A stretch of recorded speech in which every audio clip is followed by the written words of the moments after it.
وقل رب زدني علما. Le prophète a dit sallallahu alayhi wa sallam à ces deux hommes: إِذَا حَضَرَتِ الصَّلَاةُ فَأَذِّنَا وَأَقِيمًا. Lorsque la prière arrive, faites l'adhan. Et il s'adresse aux deux personnages. Puis faites al-iqama. Puis que l'un d'entre vous dirige la prière et que celui-ci soit le plus âgé des deux.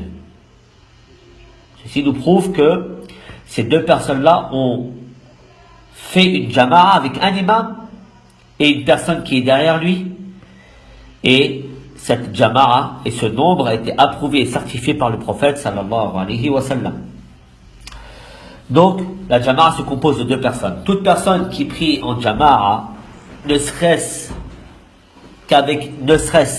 ou toute personne qui prie avec une jama'a, quand bien même ce nombre serait aussi minime que deux personnes par exemple, alors il est concerné par le hadith du prophète sallallahu alayhi wa sallam, où le prophète a dit: Salatul jama'ati afdalu min salatil faddi bi sab'in wa ishrina darajatan.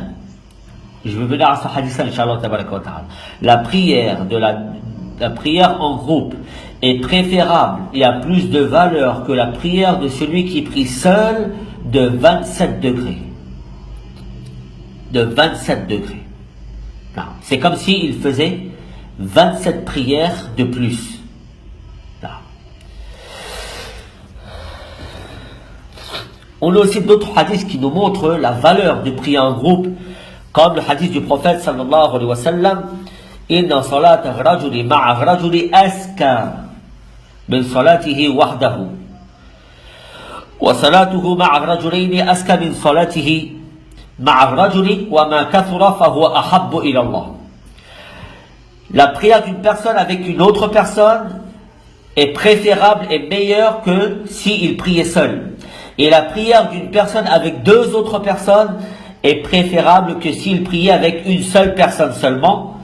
Et plus ce nombre est élevé, plus ceci est aimé auprès d'Allah tabaraka wa ta'ala. C'est pour cette raison que l'auteur du livre dit: Wa kullama kana akthara fa huwa ahabbu ila Allah. Plus ce nombre est important, plus le nombre qui compose le groupe est important, et plus ceci est aimé auprès d'Allah tabaraka wa ta'ala, et est aimé et préférable. Le prophète a dit sallallahu alayhi wa sallam, c'est le hadith que je vous ai cité: la prière en groupe prévaut sur la prière de celui qui prie seul, salat al-faddi wal munfarid, de 27 degrés. Ensuite, l'auteur du livre dit: وقال وإذا صليتما في رحالكما ثم أتيتما مسجد جماعة فصليا معهم فإنها لكما نافلة. L'auteur du livre, Abdurrahman ibn Sa'di, a ramené ce hadith que je vous ai cité tout à l'heure, de ces deux hommes qui sont venus dans la mosquée du prophète sallallahu alayhi wa sallam alors qu'ils habitaient assez loin, aux abords de Médine. Lorsqu'ils sont venus, ils ont trouvé le prophète en train de prier avec le groupe. Ils se sont abstenus de prier pour la simple et bonne raison qu'ils avaient déjà pris la prière obligatoire chez eux. Alors, ils ont attendu sagement que le prophète sallallahu alayhi wa sallam finisse sa prière. Après ceci, le prophète sallallahu alayhi wa sallam est parti les voir et leur a demandé: qu'est-ce qui vous a poussé à ne pas prier avec nous? Et dans une autre version, êtes-vous musulmans? Alors ils ont dit: nous avons déjà prié, sallayna fi rihalina, nous avons déjà prié chez nous, dans notre quartier, dans nos demeures, avec notre clan, avec notre tribu. Et le prophète a dit sallallahu alayhi wa sallam: Ida sallaytuma fi rihalikuma, si vous avez prié déjà chez vous et que vous veniez à la mosquée et que vous trouviez un groupe en train de prier, alors priez avec eux, car cette prière-là sera pour vous une nafila, une prière surrogatoire. On pourrait se poser la question: pourquoi l'auteur du livre ici ramène ce hadith-là? Quel est le lien qu'on peut faire entre la prière de ces deux hommes en tant que nafila et ce qui a été cité auparavant concernant le statut de prier en groupe de manière obligatoire.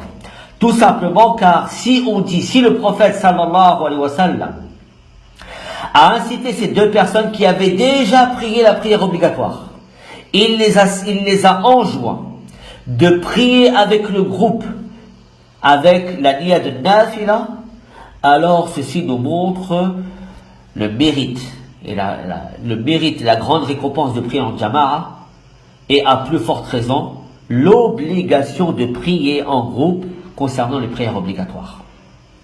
Là.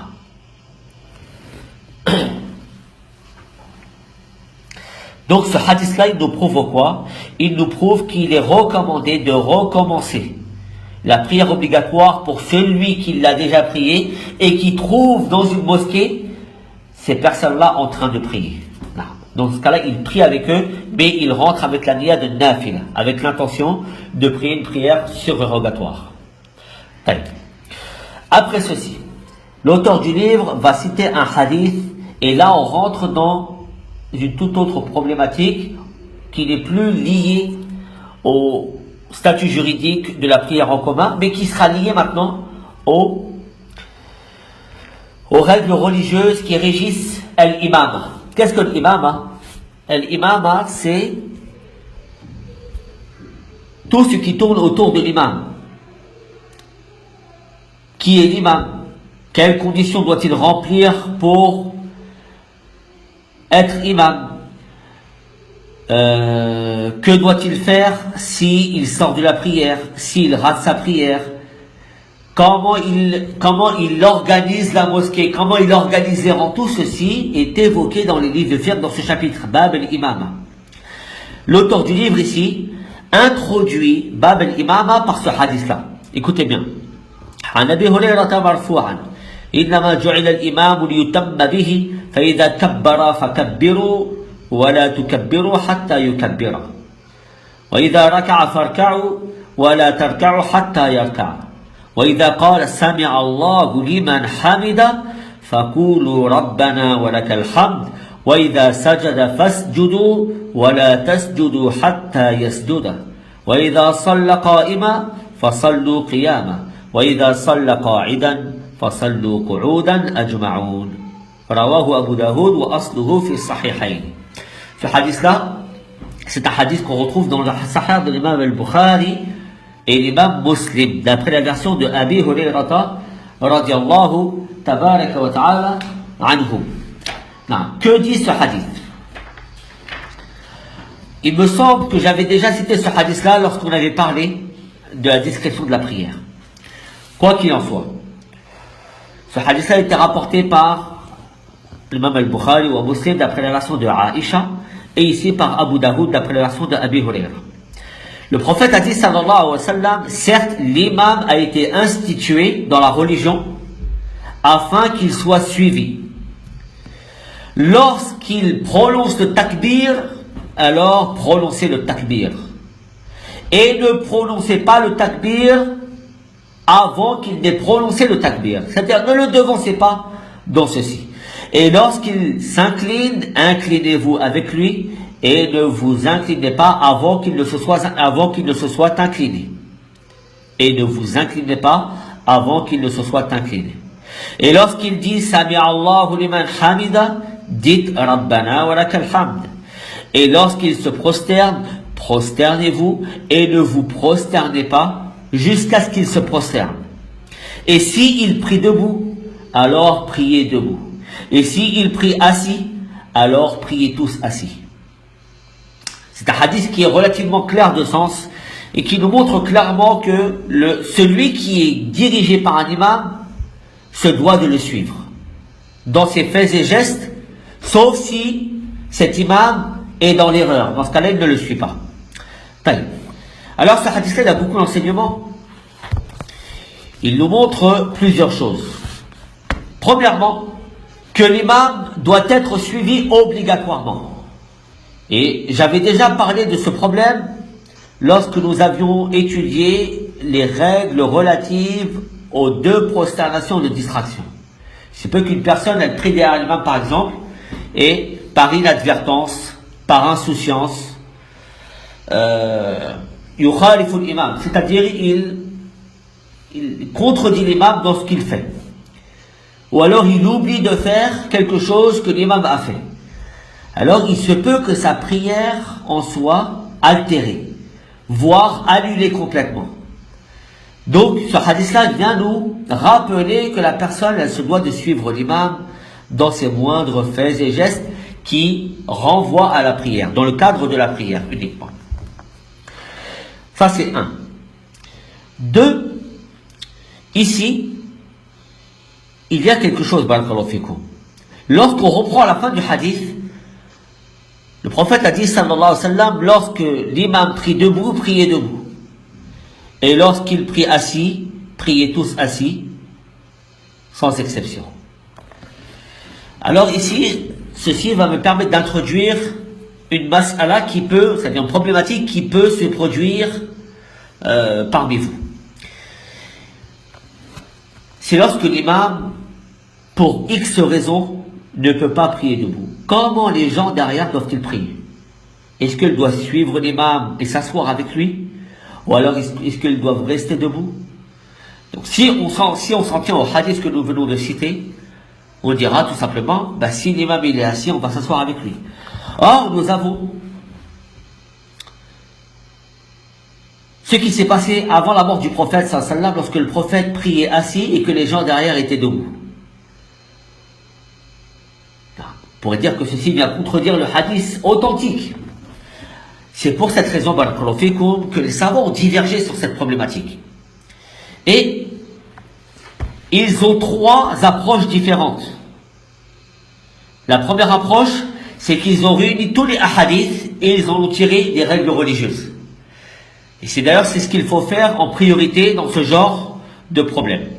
Deuxième approche, c'est le fait de dire que certains textes sont abrogés, certaines manières de faire sont abrogées, et d'autres sont abrogeantes, sont venues abroger les dernières. Troisième approche, c'est le fait de dire que certaines fois, le prophète faisait des choses, mais ceci est spécifique à lui, ce qu'on appelle le khususi en arabe. Donc on a trois approches différentes.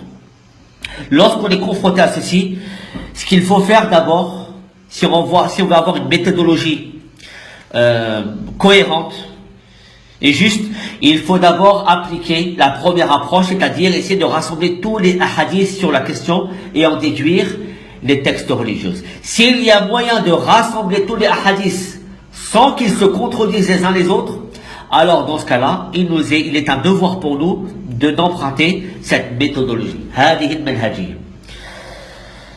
Alors, maslakul jam', c'est justement ça.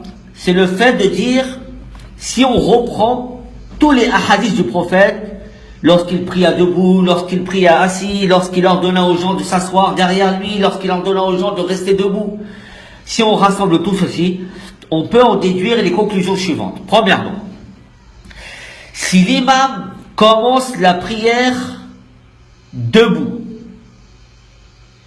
et il reste debout durant toute sa prière, dans le sens où il n'a pas besoin de s'asseoir, dans ce cas-là, il est obligatoire pour les gens derrière d'être debout avec lui. Jusque-là, je pense que c'est assez clair et c'est le cas qui revient, on va dire c'est la norme. Maintenant, si l'imam commence la prière debout, mais dans la prière, pour X raison, il ne peut pas rester debout, alors il s'assoit. C'est-à-dire, par exemple, il lit le Fatiha, il commence à lire une sourate, et à ce moment-là, il a une faiblesse dans son corps, ou il a un problème aux jambes, il ne peut pas rester debout, qu'est-ce qu'il fait? Il s'assoit. Hein?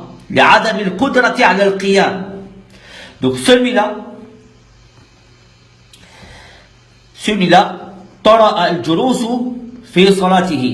c'est-à-dire la position assise est venue au milieu de la prière. Dans ce cas-là, il est obligatoire pour les gens derrière de le suivre et de s'asseoir avec lui. Vous avez compris? Ceci est corroboré par un hadith du prophète sallallahu alayhi wa sallam authentique. Troisième cas de figure. L'imam commence la prière assis. Il commence la prière assis. Seulement, il faut regarder pour quelle raison il commence la prière assis. Est-ce qu'il commence la prière assis à cause d'une maladie dont il n'espère pas la guérison?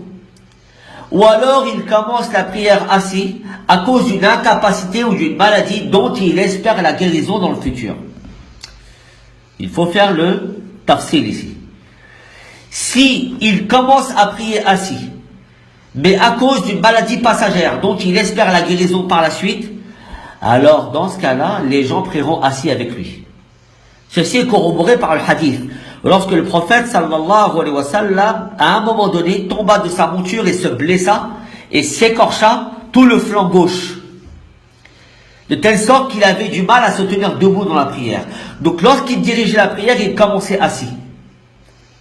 Les gens derrière lui priaient assis avec lui. Sallallahu alayhi wa sallam. Non. Deuxième cas de figure, l'imam débute sa prière assis, mais il est dans un état où il n'espère pas la guérison, dans le sens où c'est une maladie chronique. Il priera toujours assis. Par exemple, quelqu'un qui est handicapé, qui ne pourra pas se lever et s'appuyer sur ses jambes. Donc, dans ce cas-là, si tel est le cas, les gens derrière lui prieront debout. Ceci est corroboré, comme je vous l'ai cité, par la maladie sur laquelle est mort le prophète sallallahu alayhi wa sallam juste avant qu'il ne meure. Sallallahu alayhi wa sallam. Le prophète pria assis, car il était tellement affaibli et malade qu'il ne peut se tenir debout pour diriger la prière. Et lorsque Abu Bakr voulut s'asseoir, il lui fit un signe il lui fit un signe de rester debout, et les gens derrière restèrent debout. Vous voyez bien que ici, cette maladie du prophète sallallahu alayhi wa sallam, c'est la maladie sur laquelle il est mort. Donc c'est une maladie, comme on dit en arabe, maradun la yurja bur'uhu, la yurja shifa. Donc je répète, si la personne commence la prière, si l'imam commence la prière assis, mais que c'est une maladie chronique, alors dans ce cas-là, les gens derrière prient debout. Si il commence la prière assis, mais il espère la guérison, c'est une maladie provisoire, ponctuelle, alors les gens prient derrière lui assis. Maintenant, si l'imam prie debout, les gens derrière prient debout. Si l'imam prie debout, mais dans sa prière il s'assoit, alors dans ce cas-là, tout à l'heure je vous ai dit une bêtise, il s'assoit, non, les gens restent debout ici. Tout à l'heure je vous ai dit il s'assoit, c'est une erreur, il reste debout. L'imam commence debout, mais en plein milieu de la récitation par exemple, il doit s'asseoir, les gens derrière prient ou restent debout. Le roi.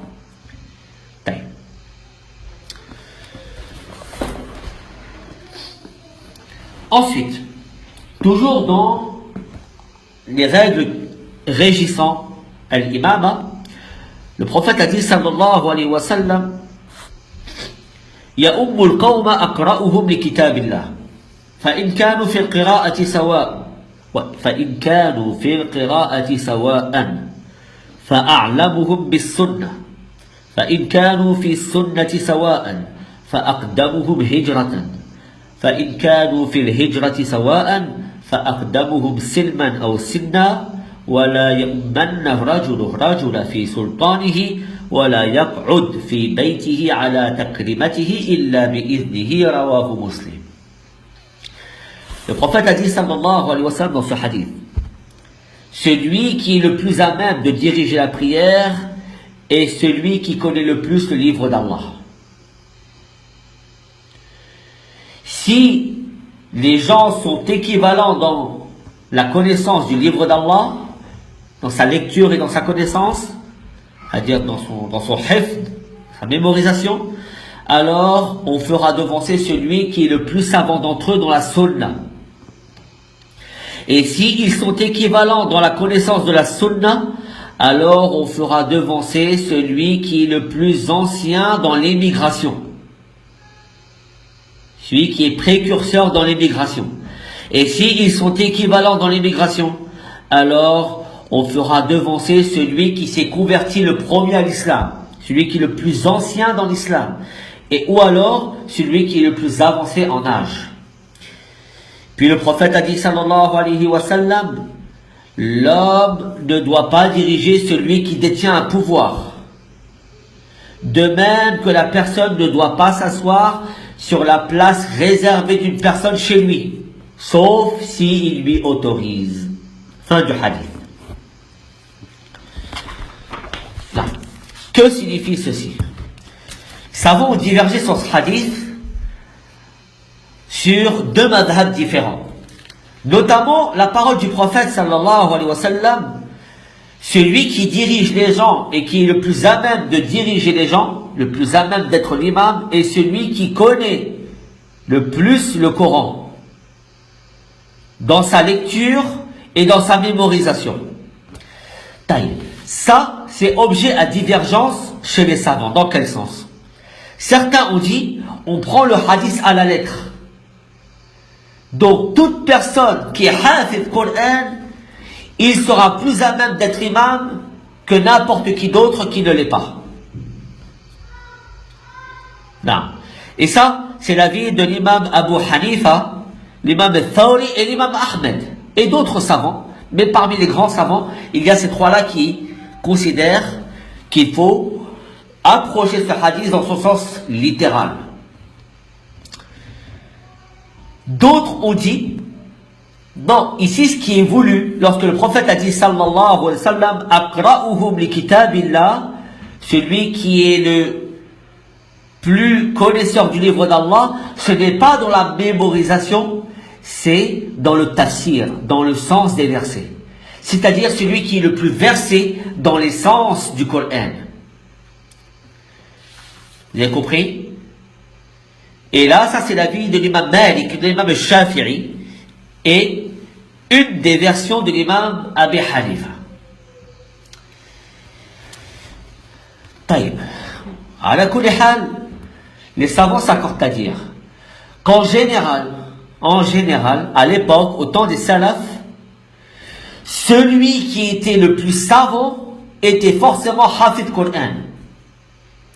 Car les salafs enseignaient à leurs enfants le Coran de telle sorte que la plupart d'entre eux avaient fini la mémorisation du Coran à l'âge de 13 ans, 14 ans, dès qu'ils avaient atteint l'âge de la puberté.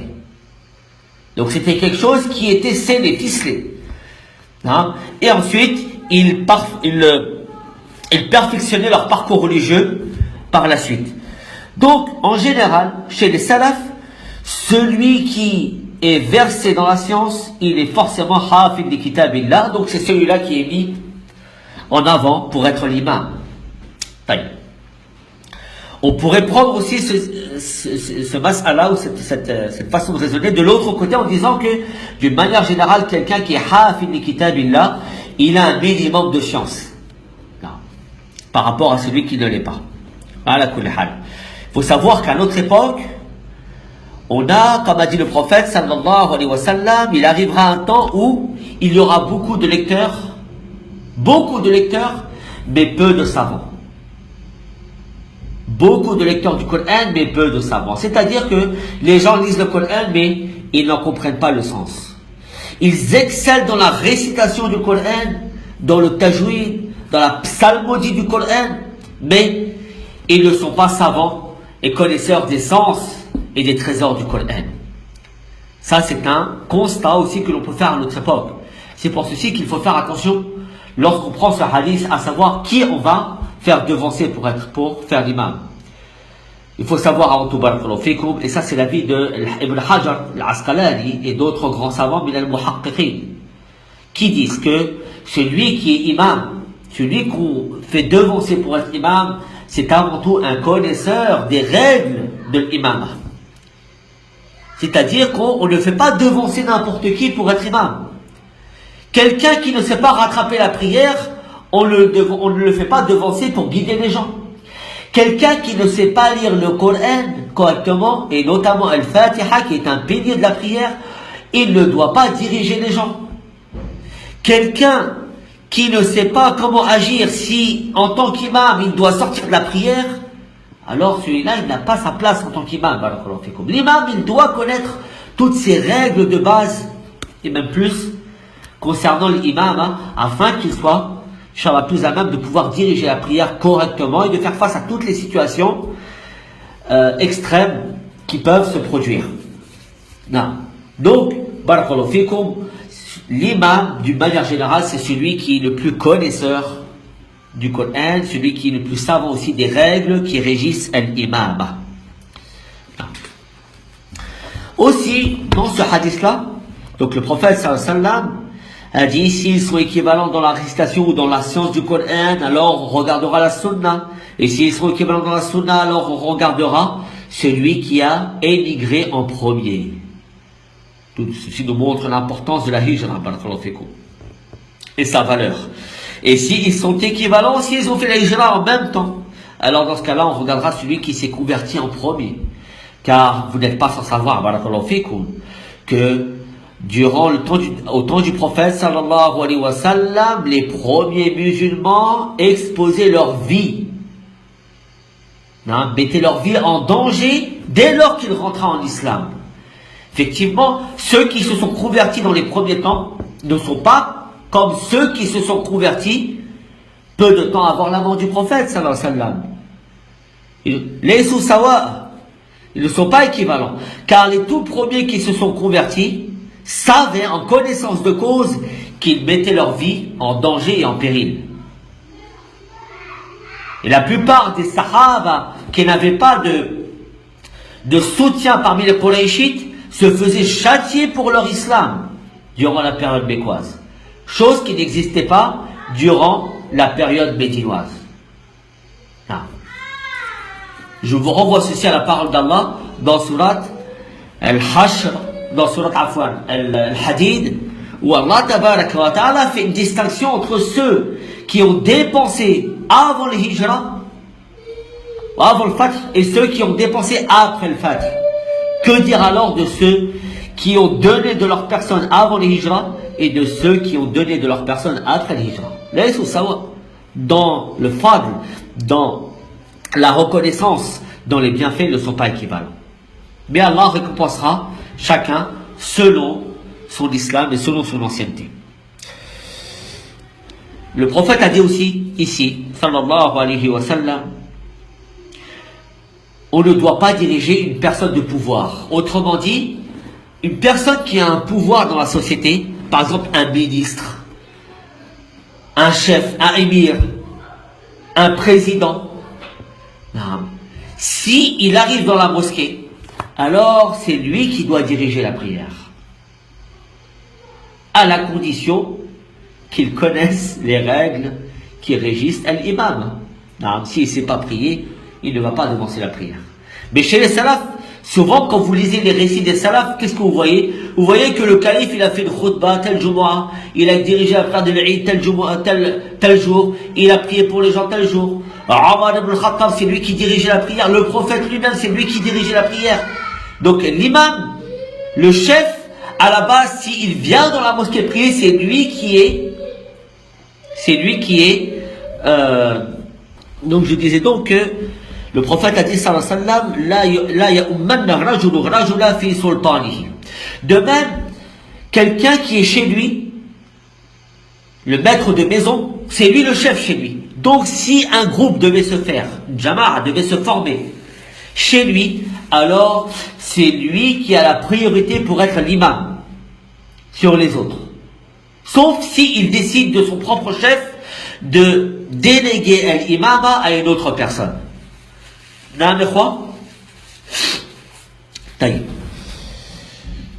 De même, le prophète a dit sallallahu alayhi wa sallam, il ne doit pas s'asseoir, une personne ne doit pas s'asseoir dans l'endroit qui est réservé au maître de maison.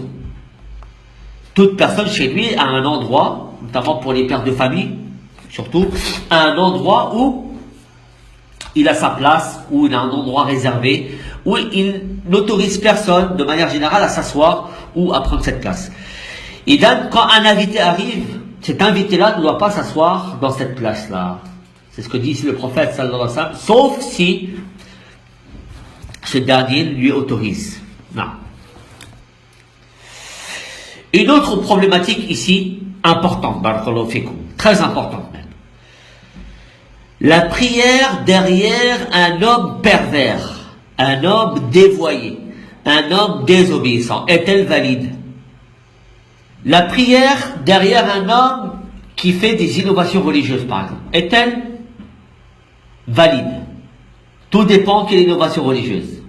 Si c'est une innovation religieuse qui est mukaffira, qui fait sortir de l'islam, de telle sorte que cette personne-là, il se peut qu'elle soit kafira, alors dans ce cas-là, la prière derrière lui n'est pas valide. Elle n'est pas autorisée, et s'il prie derrière lui, il recommence sa prière. Quelqu'un, par exemple, qui intercède auprès des morts, ou qui demande le soutien des morts, ou qui immole pour autre qu'Allah tabaraka wa ta'ala, toutes ces shirkiyat que vous connaissez.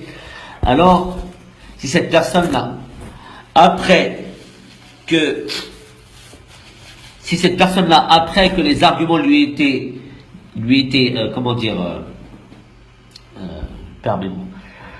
après que les arguments lui ont été exposés, il ne revient pas, alors dans ce cas-là, la prière à lui n'est pas valide. Hein? Par contre, si c'est une bid'a en deçà de ces choses-là, par exemple, quelqu'un qui fête le Mawlid al-Nabawi, qui est passé il n'y a pas longtemps d'ailleurs. Par exemple, quelqu'un qui considère qu'il faut jeûner Nisf Rajab, ou Nisf Sha'ban, hein? Qui font des fêtes comme ça. Ou alors, quelqu'un qui dirait que le Coran n'est pas la parole d'Allah. Hein? Donc ce sont des innovations religieuses, mais qui ne sont pas,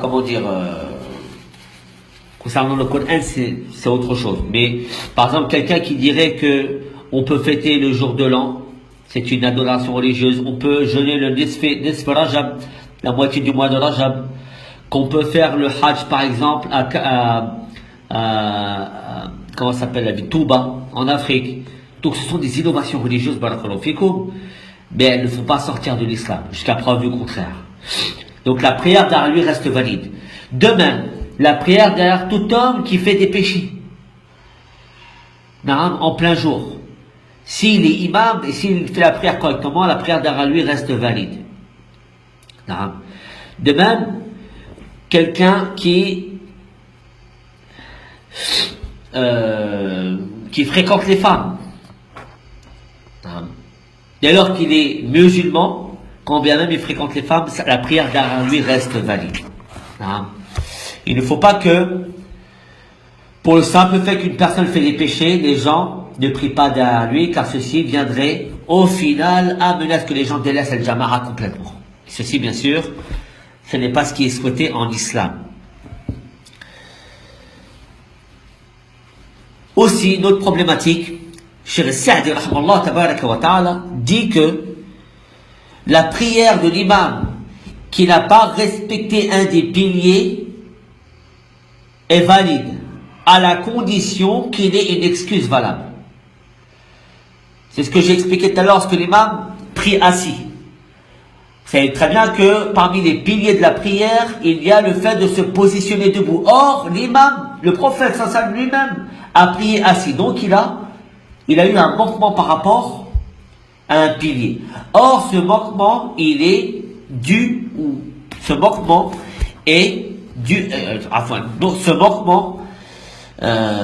a une excuse valable. C'est que le prophète sallallahu alayhi wa sallam était incapable de se mettre debout. Si tel est le cas, la prière derrière l'imam ainsi est valide. Non. La preuve, c'est que les compagnons priaient derrière le prophète sallallahu alayhi wa sallam alors qu'il priait assis. Oui.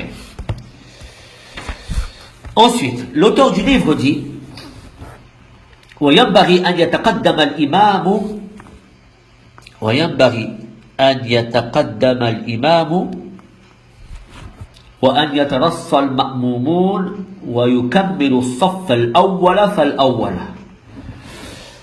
Ça, ici maintenant, on va parler de soufouf, c'est-à-dire les rangs dans la prière.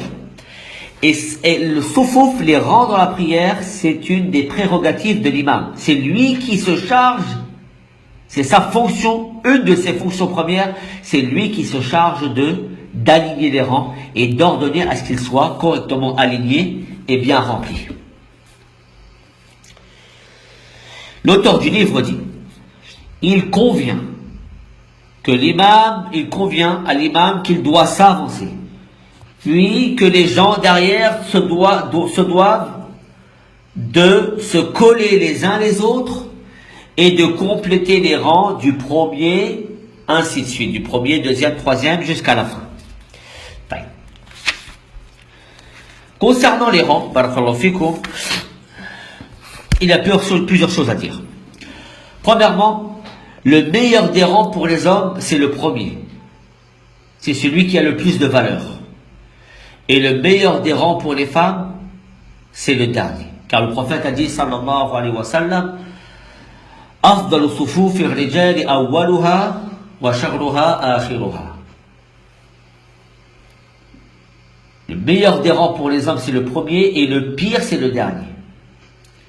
وأفضل صفوف النساء آخرها وشرها أولها. Et pour les femmes, c'est le contraire. Tout simplement car il faut qu'il y ait une certaine distance entre les hommes et les femmes. Plus la distance est éloignée, plus ceci a de la valeur. Deuxièmement, quel est le mérite du premier rang? Le prophète a dit, sallallahu alayhi wa sallam, لو يعلمون ما في الصف الأول لأتوا به ولاستهموا عليه ولو كانت قرعة. S'ils savaient le fadl, c'est-à-dire le mérite qu'il y a dans le premier rang, ils y viendraient, ils s'y bousculeraient, ils s'y concurrenceraient jusqu'à tirer au sort pour savoir lequel d'entre eux irait au premier rang. Si chacun d'entre nous savait la valeur du premier rang, alors on se bousculerait les uns les autres jusqu'à en venir au tirage au sort, à savoir lequel d'entre nous aura le mérite d'être au premier rang. Le hadith rapporté par l'imam al-Bukhari. Troisième chose, le mérite d'être à la droite de l'imam. Le prophète a dit sallallahu alayhi wa sallam dans le hadith de Bara ibn Azib, كنا إذا صلينا خلف النبي صلى الله عليه وسلم أحببنا أن نكون عن يمينه يقبل علينا بوجهه. Lorsque nous prions, Sahabi a dit le Bara ibn Azib a dit, lorsque nous prions derrière le prophète sallallahu alayhi wa sallam, nous aimions être à sa droite, car le prophète sallallahu alayhi wa sallam, à la fin de la prière, nous faisait face. Là.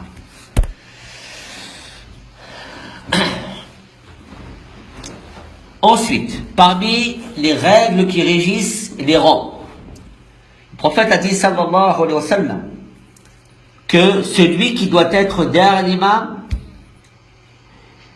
est soit un savant, soit les gens doués de raison, etc., etc. Le prophète a donné des priorités sallallahu alayhi wa sallam. قال لا يأتين منكم أولو الأحلام والنهى ثم الذين يلونهم ثلاثا وإياكم وهيشات الأسواق. C'est-à-dire, le prophète a dit sallallahu alayhi wa sallam que vient derrière l'imam, c'est-à-dire au premier rang juste derrière lui, les gens doués de raison, les gens doués de raison, c'est-à-dire en général les savants, les adultes, puis ceux qui viennent après, puis ceux qui viennent après.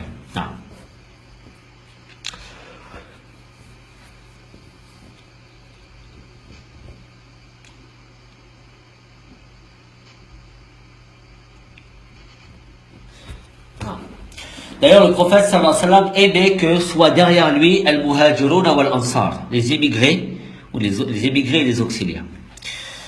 Comment les rangs doivent se former dans la prière? Premièrement, on doit compléter le premier rang. Si le premier rang n'est pas complété, on n'a pas à organiser le deuxième et le troisième. On doit d'abord compléter le premier rang. Le prophète a dit sallallahu alayhi wa sallam, compléter le premier rang, puis celui qui vient après. Aussi le prophète a dit sallallahu alayhi wa sallam, Ala tasuffuna kama tasuffu al-malaikatu 'inda rabbiha. Pourquoi ne vous mettez-vous pas en rang comme le font les anges? Alors les compagnons dirent, mais comment les anges se mettent en rang? Et le prophète de répond sallallahu alayhi wa sallam, Yatimmuna as-sufuf al-awwal wa yatarassawna fi as-saff.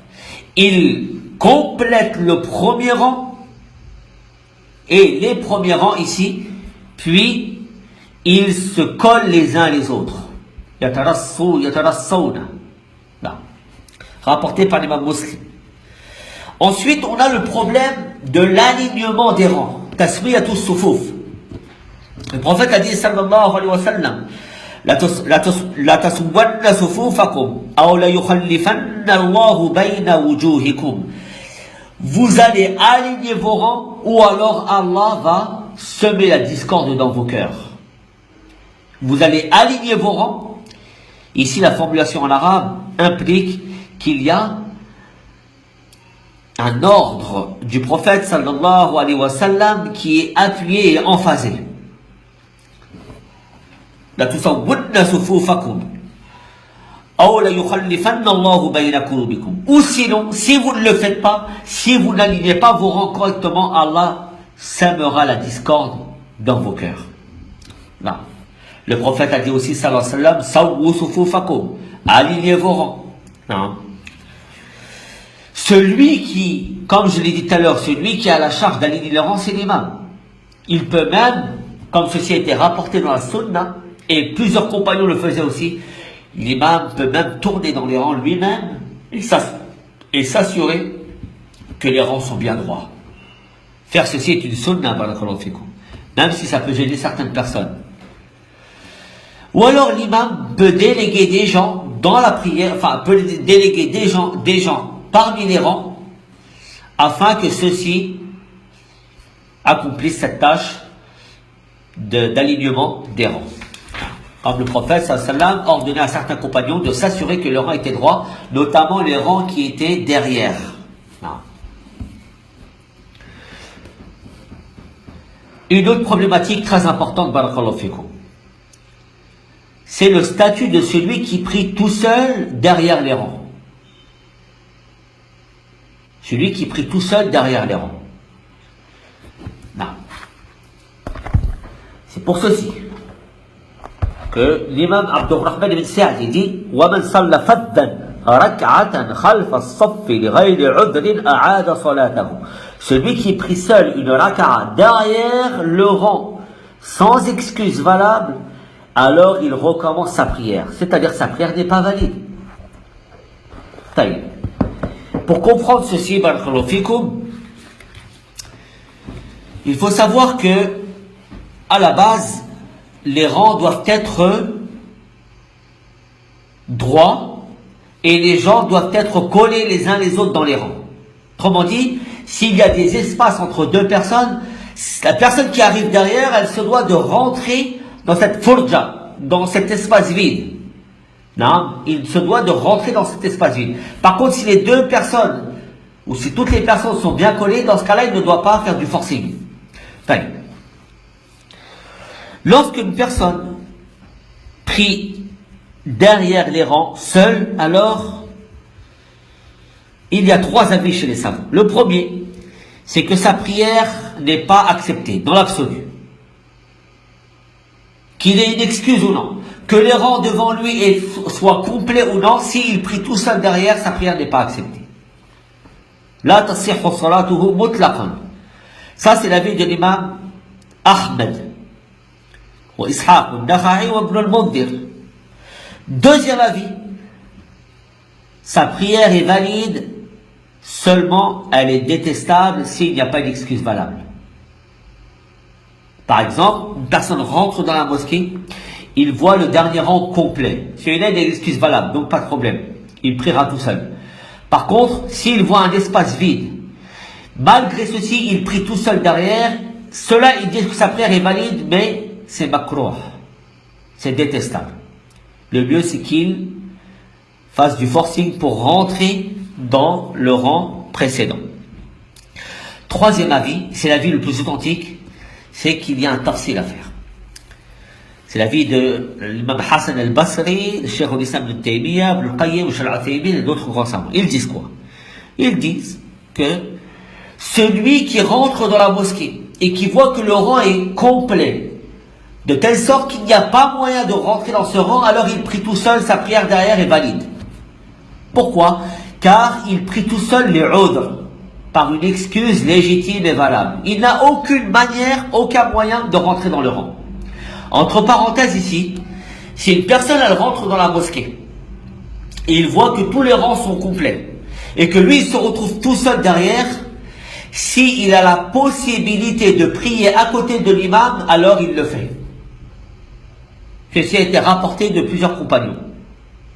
Là, s'il y a un moyen, un passage pour aller prier à côté de l'imam sans gêner les autres, alors dans ce cas-là il le fait. Si pour arriver à l'imam il est obligé de couper les rangs et de gêner les gens dans leur prière, dans ce cas-là il reste derrière tout seul. Par contre, maintenant, deuxième cas de figure, cette personne-là elle rentre dans la mosquée. Il voit que le rang est aux 3/4 plein. Et lui, il prie tout seul derrière. Sa prière n'est pas valide. D'accord? Sa prière n'est pas valide. Il devra la recommencer dans tous les cas. C'est le troisième avis que je vous ai cité.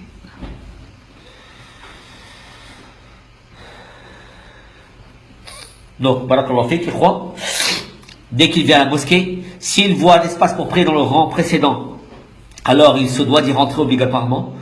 S'il ne trouve pas d'espace, alors il se doit de regarder s'il peut prier à côté de l'imam. Et ou à côté de l'imam, ou alors dans les rangs précédents. Parce qu'il peut y avoir des fois dans les premiers rangs, des espaces aussi. Donc il doit s'assurer que il n'y a pas du tout d'espace pour qu'il puisse prier tout seul derrière. Et c'est la troisième solution qui se présente à lui. Est-ce qu'il doit tirer quelqu'un afin qu'il prie derrière lui tout seul, afin qu'il prie derrière lui, derrière tous les rangs? Imaginons que je rentre dans la mosquée et qu'il n'y a aucune place et que je décide de tirer quelqu'un vers moi. Est-ce que ceci est permis? Non. Non. Les plupart disent non. Ils ont raison. Barakallahu fikoum. Ça c'est strictement interdit. Barakallahu fikoum. Il y a plusieurs méfaits dans ça. Premier méfait, c'est que tu vas perturber celui que tu as tiré. Il se trouve qu'il était peut-être dans une concentration extrême, il était en relation avec son Seigneur, il était rempli de quiétude, et toi tu es venu le tirer comme ça, tu es venu le sortir de l'état dans lequel il était. Donc ça c'est un. C'est la première chose répréhensible. Deuxième chose répréhensible, tu l'as fait reculer d'un rang meilleur vers un rang qui est moins bien. Car on a dit que les meilleurs rangs, ce sont ceux qui sont les plus proches de l'imam. Imaginons qu'il était au 5e rang, toi tu l'as fait décaler au 6e rang. Donc tu l'as mis dans un rang inférieur. Donc c'est un crime que tu as commis envers lui. Non. Troisième chose problématique lorsque tu fais ceci, c'est que tu as causé un espace dans le rang dans lequel était cette personne. Il y a un trou maintenant à cause de toi.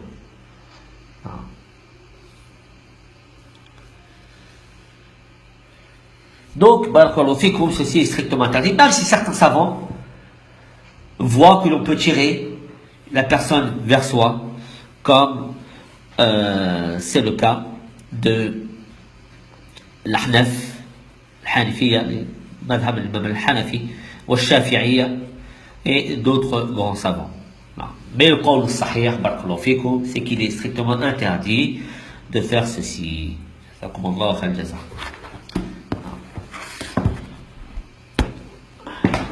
Il nous reste encore 5 minutes, Inch'Allah. Ensuite, l'auteur du livre dit, قال ابن عباس صليت مع النبي صلى الله عليه وسلم ذات ليلة فقمت عن يساره فأخذ برأسي من ورائي فجعلني عن يمينه متفق عليه. Ibn Abbas a dit, je me suis vu prier avec le prophète sallallahu alayhi wa sallam pendant une nuit et je me suis vu, c'est-à-dire il a prié avec lui physiquement Et il s'est mis à la gauche du prophète sallallahu alayhi wa sallam. Et le prophète sallallahu alayhi wa sallam l'a pris par sa tête et l'a placé, en le faisant ramener derrière son dos, l'a placé à sa droite. Ce hadith nous montre que lorsque la jama'a se compose de deux personnes, alors le ma'moum, celui qui est dirigé, doit être à la droite de l'imam. Doit être à la droite de l'imam. Taïb. Question. Si une troisième personne arrive, où doit-il se placer? Derrière, l'imam il avance. Est-ce que c'est l'imam qui avance ou est-ce que c'est les gens qui reculent?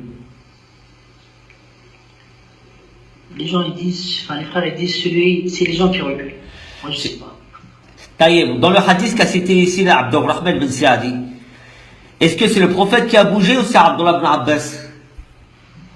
C'est le sahaba qui a bougé. C'est le sahabi qui a bougé. Donc à la base, l'imam il n'a pas à bouger, à la base. C'est les gens qui doivent reculer. Or il se peut que dans certains cas, pour des modalités etc., il se peut que les gens ne peuvent pas bouger, mais l'imam, il est préférable que l'imam, ou il est plus simple que l'imam avance. Il n'y a pas de mal à cela, alhamdulillah. Mais si vraiment on veut être rigoureux dans l'application de la sunna, alors l'imam, il reste à sa place et les gens derrière reculent. Et ils se mettent tous deux derrière l'imam. D'accord? Si une quatrième personne arrive, alors oui. De quelle manière ils reculent? Ils doivent reculer. De quelle manière il recule? La personne, elle arrive, elle fait un signe à la personne, même elle le tire vers elle. D'accord? Ici, on n'est pas dans la même configuration que celui qui rentre dans une mosquée, qui est dans le saf, etc. Ici, on va créer une jama'a. Donc, il la prend, il la tire un petit peu comme ça, et la personne, ils vont prier les deux côte à côte, derrière l'imam.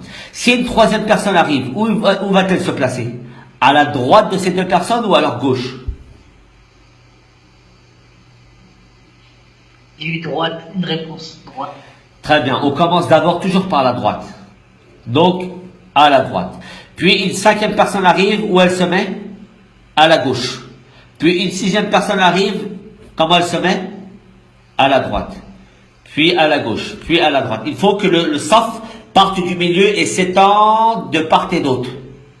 C'est comme ça que les rangs se complètent. D'accord? Pour les femmes, si des femmes prient en groupe entre elles, alors il y a aussi un imam. Sauf que cet imam, cette femme-là qui va être l'imam, elle ne doit pas s'avancer, mais elle restera sur le même rang que ses coreligionnaires. D'accord? Contrairement aux hommes, l'imam est au devant. Chez les femmes, elles sont toutes sur le même rang. Et si le rang est complet, alors elles font un deuxième rang derrière. D'accord? Ça, c'est concernant le soufouf chez les femmes, c'est-à-dire les rangs chez les femmes.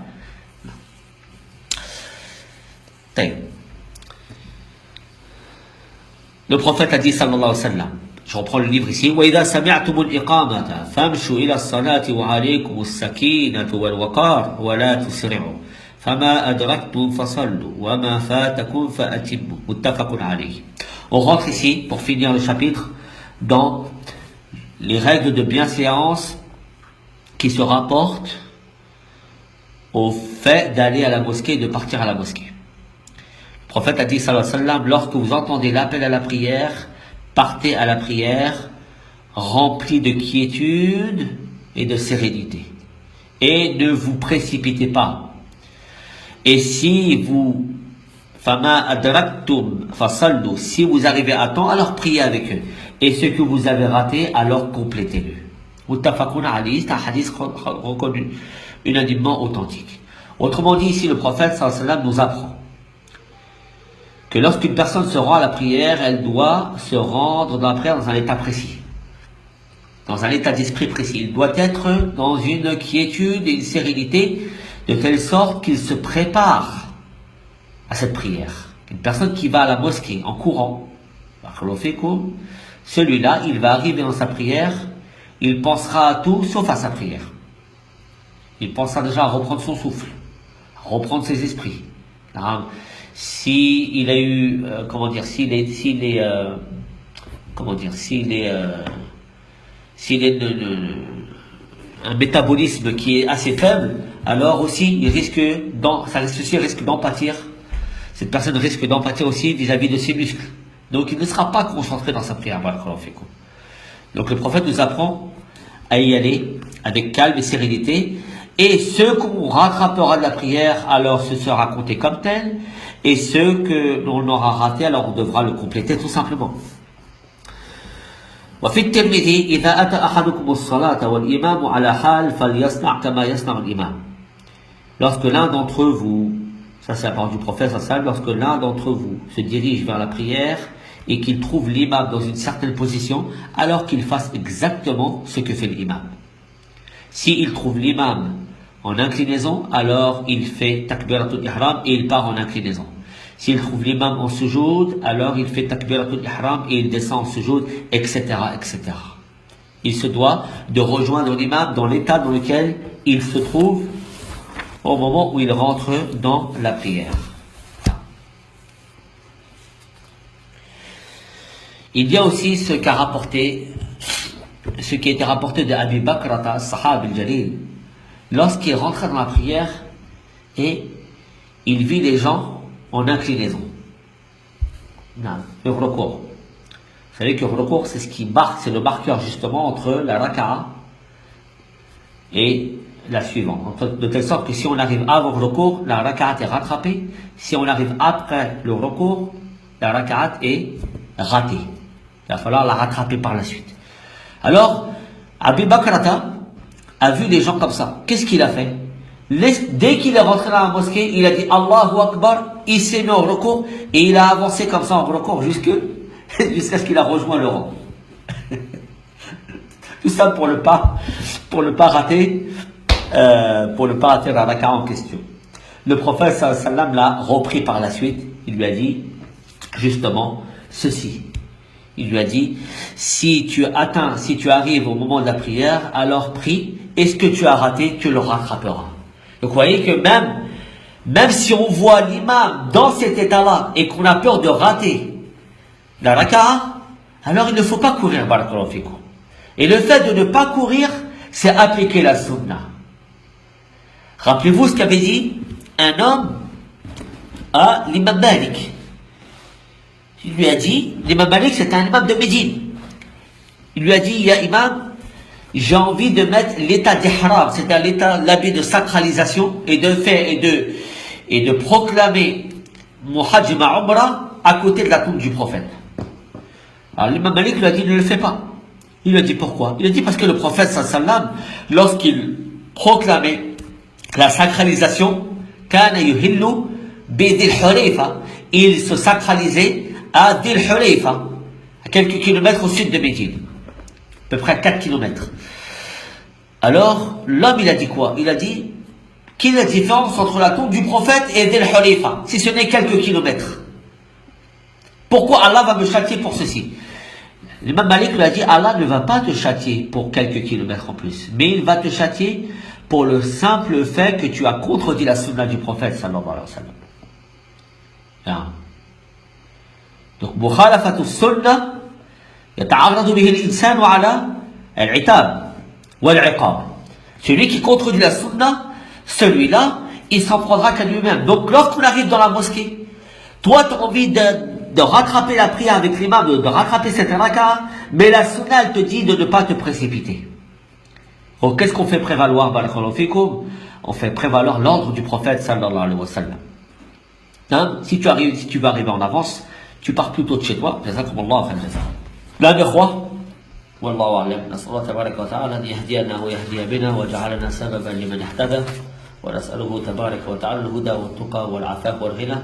Wa nas'aluhu jalla wa ala an yazidana 'ilman nafi'a wa rizqan tayyiba wa 'amalan mutaqabbala. وسبحانك اللهم وبحمدك أشهد أن لا إله إلا أنت أستغفرك وأتوب إليك.